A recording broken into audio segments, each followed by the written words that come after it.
कि हमारे को अगर इग्नोर कर रहा है, अगर कोई भी हमारे को भटका रहा है, उस चीज को इग्नोर करे। हमारे को हमेशा साथ रहेंगे और हमेशा आगे तक कार्य करते रहेंगे जब तक हमारे ड्राइवरों की मांगे पूरी नहीं हो। मैं आपके साथ हूँ।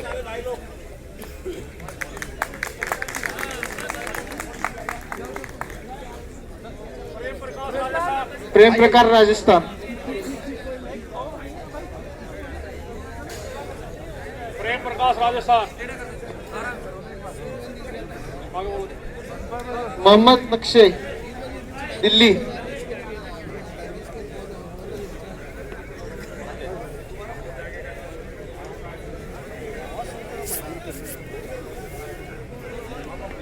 सभी भाइयों को मेरा नमस्कार और 2024 की हार्दिक शुभकामनाएं।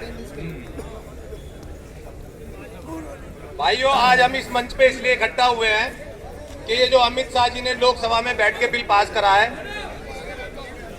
इस बिल के अगेंस्ट हम लोग सब एक जगह आए हैं और अमित शाह जी का तो बहुत बड़ा धन्यवाद देना चाहता हूं, उनको बहुत बहुत शुक्रिया देना चाहता हूं कि हम लोगों को इकट्ठा करने के लिए उन्होंने कुछ ऐसी चीज दे दी कि जिस चीज की वजह से हम जंतर मंतर पे इकट्ठा हुए हैं।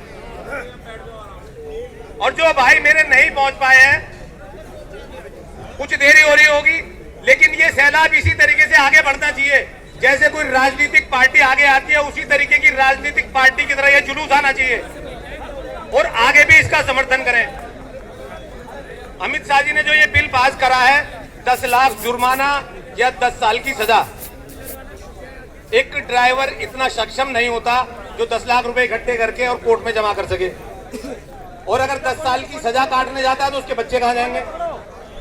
उसके बच्चे गली गली दर दर भटकते फिरेंगे। 10 साल कहां से लेके आएगा? अगर वो 10 साल की सजा काट के बाहर आता है तो उसके बच्चे तो पटरी पे आ गए। उसके बाद 10 लाख रुपए जुर्माना कहां से लेके आएगा? क्या हम ड्राइवर इसीलिए रह गए हैं? एक ड्राइवर एम्बुलेंस चला रहा है, उससे भी एक्सीडेंट होगा। आपका पायलट है, उससे भी एक्सीडेंट होगा। तो आप अपने पायलट को संभाल सकते हो, लेकिन जो टैक्सी ड्राइवर है वो कहां जाएगा? टैक्सी ड्राइवर की सैलरी मात्र 5,000 रुपए से लेकर 8,000 रुपए तक। आप किसी भी ट्रांसपोर्टर के पास जाते हो तो ये मेरा मानना है कि 8,000 से ज्यादा कोई भी ट्रांसपोर्टर सैलरी देने के लिए तैयार नहीं है। यहां तक कि कोई अगर स्पीड का चलान होता तो उसको भी भरने के लिए वो मना कर देता, हाथ खड़े कर देता। तो इस बिल में इन लोगों को संशोधन करने की जरूरत है और संशोधन ना करके ये बिल वापस उसी जगह आके खड़ा हो जाए जो चीज हम चाहते हैं। पहले क्या था? 2 साल की सजा, कुछ जुर्माना, उस तरीके का कानून आए और ये वापस उसी जगह आके खड़ा हो जाए। उस पर आप अपनी मोहर लगा दो कि भी हमने नए तरीके से इसको पास करा है। और इस बिल को वापस करने में हम लोगों को सबको एक साथ आना होगा, अपनी ताकत बनानी होगी और इन लोगों को ये चीज दिखानी होगी कि भी ड्राइवर भी कोई एकता,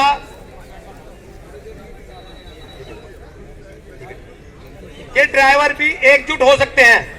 ये जिस तरीके से राजनीतिक पार्टियां जंतर मंतर पे आती हैं, अभी हम उस तादाद में नहीं है, लेकिन इस तादाद को बढ़ाओ, जितनी भी बढ़ सके इसको एक सैलाब की तरह तैयार करो और कोशिश हो सके तो इसका मार्च भी निकालो।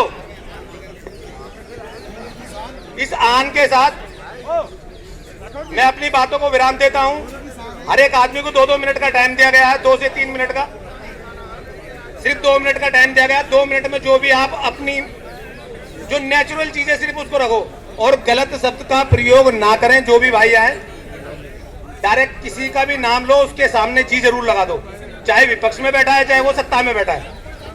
इससे हमारा कोई मतलब नहीं है। हमारा मतलब किसी को आहत करना नहीं है, हमें सिर्फ अपनी आवाज उठानी है और इस आवाज को मजबूती से उठाओ। ड्राइवर एकता, ड्राइवर एकता, ड्राइवर एकता। राष्ट्रीय सेवा समिति फाउंडेशन। जय हिंद, जय भारत। शैलेश पाठक उत्तर प्रदेश।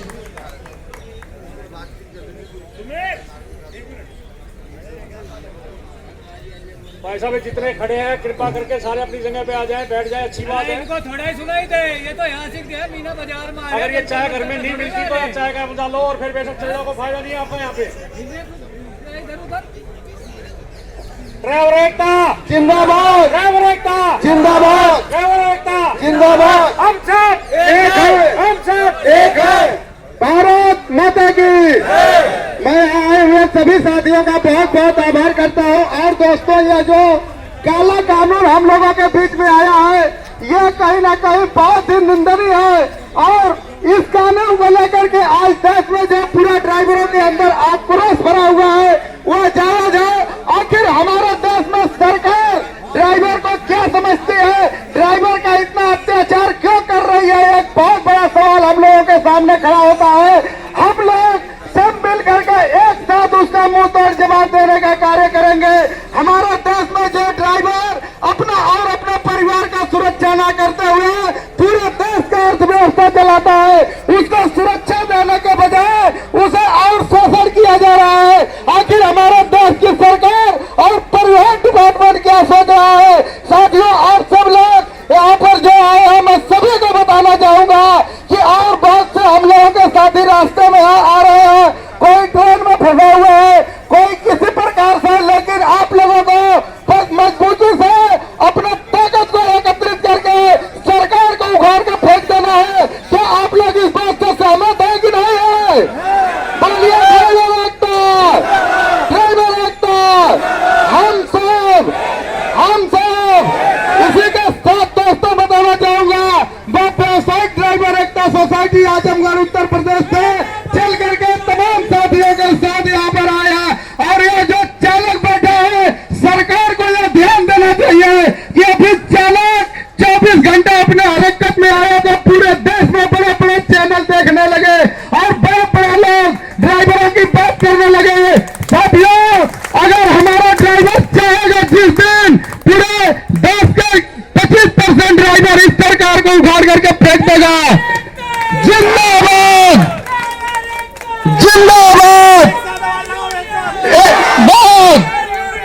जिंदाबाद, भारत माता की। हम जो भी हमारे साथी हमारे साथ चल करके आए, जैसे कि संजू यादव, ऐसे तमाम साथी आ रहे हैं, सभी को मैं आभारी हूं। और फिर अब आप लोगों के साथ हर प्रकार से समर्पित हूं। भारत माता की। धन्यवाद।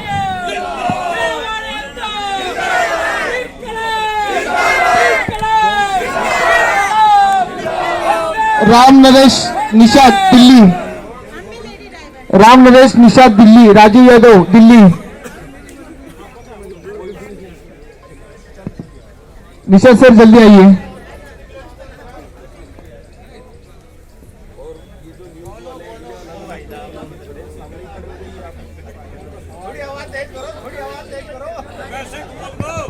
अरे न्यूज वाले भैया, हेलो भाई, अलग अलग ग्रुप बना के ये खड़े हो जाओ, ये भी तो खड़े हैं यार। बाद में कर लेना सर, मीटिंग करनी है, जो करना है आपको, समझना ही नहीं है किसी चीज को यार।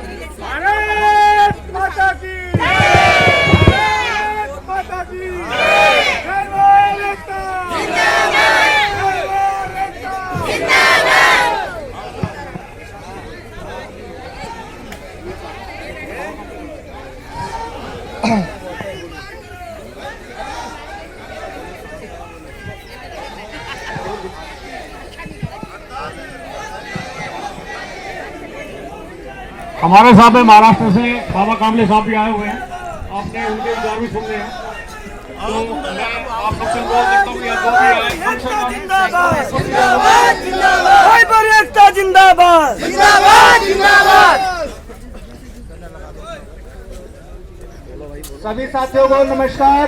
मैं आपका भाई राम नरेश निषाद और देश के कोने कोने से आए हुए हमारे ड्राइवर भाई, हमारे यूनियन लीडर और हमारी माताएं बहनें जितनी बैठी हैं, सभी का मैं दिल से हार्दिक अभिनंदन करता हूं और धन्यवाद करता हूं। साथियों, ये हमें एक ऐसा मौका मिला है सरकार का, मैं धन्यवाद करना चाहिए कि जो लड़ाई हम पिछले कई वर्षों से लड़ रहे थे संगठित होने की, लेकिन हम संगठित नहीं हो पा रहे थे, वो इस सरकार ने हमें मौका दे दिया है ये काला कानून ला करके। अगर अब हमने अपनी एकता नहीं बनाई, अपनी ताकत नहीं दिखाई, तो आने वाला समय हमारे और हमारे परिवार के लिए एक काला पानी की सजा के बराबर होगा। इसलिए हमें अब इस मौके को, हाथ आए मौके को छोड़ना नहीं है किसी भी प्रकार से, चाहे हरियाणा हो, चाहे पंजाब हो, चाहे दिल्ली हो, चाहे यूपी हो, तेलंगाना हो, महाराष्ट्र हो, A to Z कोई भी स्टेट हो, हर एक स्टेट का व्यक्ति यहाँ पर मौजूद है। यहाँ पर कोई सिर्फ दिल्ली के लोग नहीं है, यहाँ पूरा हिंदुस्तान है आज। और ये हिंदुस्तान सिर्फ इसलिए आया है कि अपना हक अधिकार जो उनको मिला है, जो मिला था, काला कानून, काला कानून,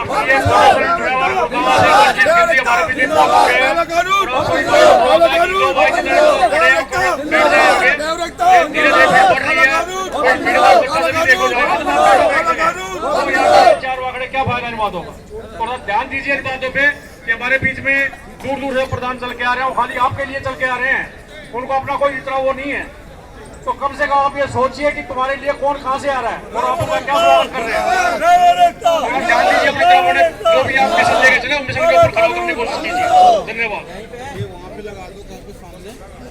तो साथियों, ये जो काला कानून है ये वापस होगा ही होगा।